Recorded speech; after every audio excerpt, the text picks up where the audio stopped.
The Tale of Peter Rabbit by Beatrix Potter. Once upon a time, there were 4 little rabbits, and their names were Flopsy, Mopsy, Cottontail, and Peter. They lived with their mother in a sandbank underneath the root of a very big fir tree. "Now, my dears," said old Mrs. Rabbit one morning, "you may go into the fields or down the lane, but don't go into Mr. McGregor's garden. Your father had an accident there. He was put in a pie by Mrs. McGregor. Now run along and don't get into mischief. I am going out." Then old Mrs. Rabbit took a basket and her umbrella and went through the wood to the baker's. She bought a loaf of brown bread and 5 currant buns. Flopsy, Mopsy, and Cottontail, who were good little bunnies, went down the lane to gather blackberries. But Peter, who was very naughty, ran straight away to Mr. McGregor's garden and squeezed under the gate. First, he ate some lettuces and some French beans, and then he ate some radishes.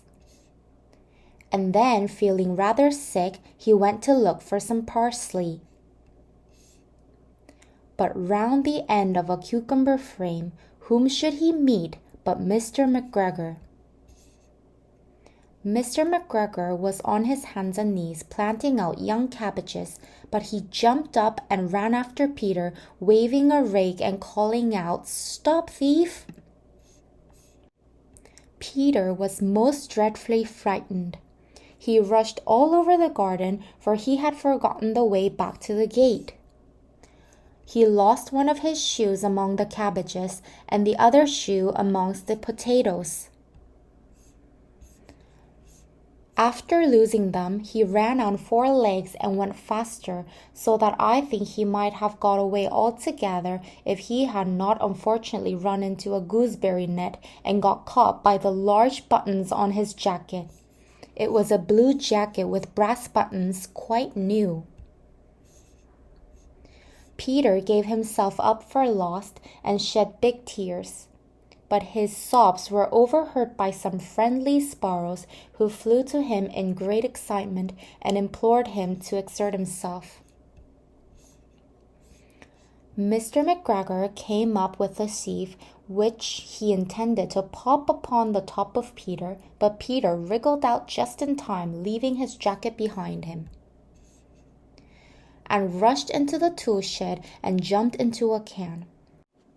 It would have been a beautiful thing to hide in if it had not had so much water in it. Mr. McGregor was quite sure that Peter was somewhere in the tool shed, perhaps hidden underneath a flower pot. He had begun to turn them over carefully, looking under each. Presently, Peter sneezed. "Curdy-choo!" Mr. McGregor was after him in no time, and tried to put his foot upon Peter, who jumped out of a window, upsetting 3 plants. The window was too small for Mr. McGregor, and he was tired of running after Peter. He went back to his work. Peter sat down to rest. He was out of breath and trembling with fright, and he had not the least idea which way to go. Also, he was very damp with sitting in that can. After a time, he began to wonder about going lippity-lippity, not very fast, and looking all around. He found a door in a wall, but it was locked, and there was no room for a fat little rabbit to squeeze underneath. An old mouse was running in and out over the stone doorstep, carrying peas and beans to her family in the wood. Peter asked her the way to the gate, but she had such a large pea in her mouth that she could not answer. She only shook her head at him. Peter began to cry. Then he tried to find his way straight across the garden, but he became more and more puzzled. Presently he came to a pond where Mr. McGregor filled his water cans. A white cat was staring at some goldfish. She sat very, very still, but now and then the tip of her tail twitched as if it were alive. Peter thought it best to go away without speaking to her. He had heard about cats from his cousin's little Benjamin bunny. He went back towards the tool shed, but suddenly, quite close to him, he heard the noise of a hoe scritch, scratch, scratch, scritch. Peter scuttered underneath the bushes, but presently, as nothing happened, he came out and climbed upon a wheelbarrow and peeped over. The first thing he saw was Mr. McGregor hoeing onions.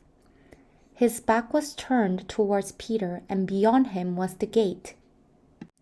Peter got down very quietly off the wheelbarrow and started running as fast as he could go, along a straight walk behind some black currant bushes. Mr. McGregor caught sight of him at the corner, but Peter did not care. He slipped underneath the gate and was safe at last in the woods side of the garden. Mr. McGregor hung up the little jacket and the shoes for a scarecrow to frighten the blackbirds. Peter never stopped running or looked behind him till he got home to the big fir tree.